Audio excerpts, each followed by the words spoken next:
आप सभी लोगों को प्रभु यीशु मसीह के नाम में जय मसीह की। दोस्तों, हाल ही में एक वीडियो वायरल हुआ है जिसमें यह बताया गया है कि मृत सागर का जो पानी है वो लाल हो चुका है और इस घटना को अंतिम समय की घटना के साथ जोड़कर देखा जा रहा है। साथ ही साथ कई लोग तो यह भी दावा कर रहे हैं कि जो 7वें कटोरे उंडेलने की बात प्रकाशित वाक्य की पुस्तक के 16 अध्याय में की गई है, वो भविष्यवाणी या वो जो बात परमेश्वर के वचन में लिखी गई है पूरी हो चुकी है। लेकिन क्या वास्तव में ऐसा है? क्या वास्तव में परमेश्वर ने प्रकाशित वाक्य में जो भविष्यवाणी की थी, क्या वो पूरी हो गई है? आइए इस वायरल वीडियो का पूरा सच पता करते हैं। सबसे पहली बात तो दोस्तों मैं आपको बता दूं कि मृत सागर का पानी लाल नहीं हुआ है। मृत सागर के पास एक कुंड है जिसे हम अपनी भाषा में तालाब कह सकते हैं। उस कुंड का पानी लाल हुआ है, लेकिन लोगों ने हेडलाइन बना दी कि मृत सागर का पानी खून के समान लाल हो गया। लेकिन वास्तविकता में मृत सागर का पानी लाल नहीं हुआ है दोस्तों। मृत सागर के पास एक कुंड है। उस कुंड में जो पानी था वो अचानक से लाल हुआ और उसका वीडियो बनाकर एक व्यक्ति ने वायरल किया है। और जिस वीडियो को लोग अलग अलग दृष्टिकोण से देख रहे हैं, और कुछ लोगों का तो कहना है कि परमेश्वर ने जिस तरह से नील नदी के पानी को लाल बनाया था वैसे ही वह पानी भी लाल हो गया है। दोस्तों, इस बात में कोई शक नहीं है कि हम अंतिम दिनों में जी रहे हैं और प्रभु का द्वितीय आगमन निकट है और धीरे धीरे करके वो सारी भविष्यवाणियां पूरी हो रही है जो परमेश्वर ने अपने वचन में कही थी। लेकिन दोस्तों, उन भविष्यवाणियों के पूरा होने का सटीक समय हम में से किसी को भी नहीं पता है।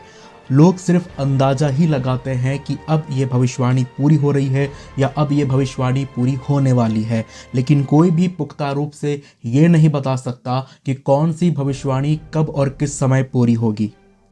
दोस्तों, प्रभु यीशु मसीह के आने के समय को कोई भी नहीं जानता। यहाँ तक कि प्रभु यीशु मसीह भी नहीं जानते कि वो इस दुनिया में कब आएंगे।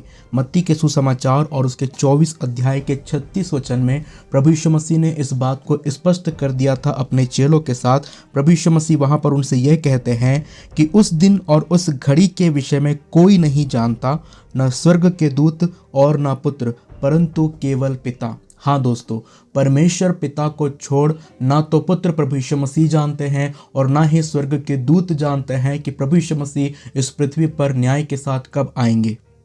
ये आज तक एक रहस्य बना हुआ है और जब तक प्रभु यीशु मसीह दोबारा इस संसार में नहीं आ जाते तब तक ये एक रहस्य ही बना रहेगा दोस्तों। अब दोस्तों, जहाँ तक रही पानी के लाल हो जाने की बात, तो उसके लिए लोग जिन बाइबल के वचनों का प्रयोग कर रहे हैं, आइए उन वचनों को एक नज़र देख लेते हैं। प्रकाशित वाक्य की पुस्तक और उसके 8 अध्याय और उसके 8वें वचन में इस प्रकार से लिखा हुआ है, दूसरे स्वर्गदूत ने तुरही फूकी तो मानो आग सा जलता हुआ एक बड़ा पहाड़ समुद्र में डाला गया और समुद्र का 1/3 लहू हो गया और समुद्र के 1/3 प्राणी मर गए और 1/3 जहाज नष्ट हो गए। मैंने देखा है दोस्तों, सोशल मीडिया प्लेटफॉर्म पर बहुत से लोग इस घटना की फोटो और वीडियो के साथ इस वचन को टैग कर रहे हैं। लेकिन वचन यहाँ पर हमको क्या बताता है? वचन में इस प्रकार से लिखा हुआ है कि जब दूसरे स्वर्गदूत ने तुरही फूकी तो एक बड़ा पहाड़ समुद्र में डाला गया। शब्दों पर ध्यान दीजिए दोस्तों, परमेश्वर के वचन में लिखा हुआ है कि जैसे ही दूसरे स्वर्गदूत ने तुरही फूकी तो एक बड़ा पहाड़ समुद्र में डाला गया। और जब वो बड़ा पहाड़ समुद्र में डाला गया तो उससे उस समुद्र के 1/3 प्राणी मर गए और साथ ही साथ 1/3 जहाज नष्ट हो गए।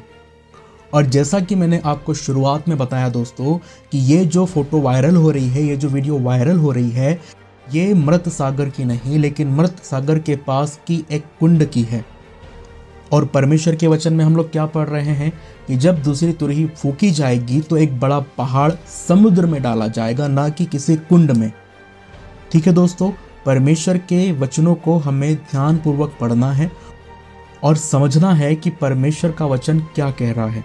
दूसरा एक और वचन है जो बहुत से लोग इस फोटो और वीडियो के साथ टैग कर रहे हैं, प्रकाशित वाक्य की पुस्तक के 16 अध्याय और उसके 3 वचन को, जहां पर लिखा हुआ है, दूसरे स्वर्गदूत ने अपना कटोरा समुद्र पर उंडेल दिया और वह मरे हुए मनुष्य के लहू जैसा बन गया और समुद्र में का हर एक जीवधारी मर गया। अब इन दोनों भविष्यवाणियों में जो प्रकाशित वाक्य की पुस्तक में की गई है, प्रकाशित वाक्य 8 और प्रकाशित वाक्य 16 में, तो हम लोग देखते हैं कि इन दोनों भविष्यवाणियों का संबंध समुद्र से है, न कि किसी तालाब से, न किसी कुंड से। हम लोगों को ध्यान से पढ़ना है परमेश्वर के वचनों को कि परमेश्वर के वचन में क्या कहा गया है दोस्तों।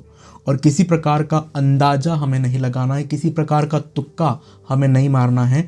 और बहुत से लोग सिर्फ अंदाजे में ही बहुत सारे बातों को कह देते हैं, उनको परमेश्वर के वचन का सटीक ज्ञान नहीं होता है।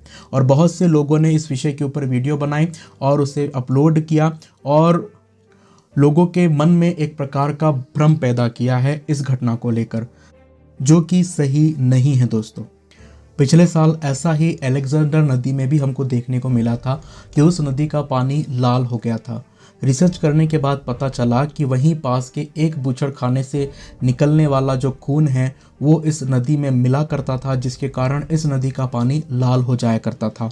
और लोगों ने उस समय में भी उस नदी के लाल हुए पानी का वीडियो बनाकर सोशल मीडिया प्लेटफॉर्म पर वायरल कर दिया था। और उसके बाद बहुत सारे बाइबल के स्क्रिप्चर उस घटना के साथ जोड़ दिए गए, जो कि सही नहीं थे। अभी ये जो घटना हमको मृत सागर के पास के एक कुंड की हमको देखने को मिली है, इसके ऊपर भी अभी रिसर्च चल रही है। रिसर्च के बाद ही पता चलेगा कि इस कुंड का पानी लाल क्यों हुआ और इसके पीछे की वजह क्या थी। जब तक रिसर्च सामने नहीं आ जाती तब तक हमें किसी प्रकार के अंदाजे को या किसी प्रकार की तुक्के को नहीं लगाना है और किसी प्रकार के भ्रम को नहीं फैलाना है दोस्तों। परमेश्वर के वचन को सावधानीपूर्वक और गंभीरतापूर्वक पढ़िए और परमेश्वर के वचन के एक एक शब्द को पढ़िए दोस्तों कि परमेश्वर के वचन में क्या लिखा हुआ है। उसके बाद ही किसी की बात के ऊपर ध्यान दें।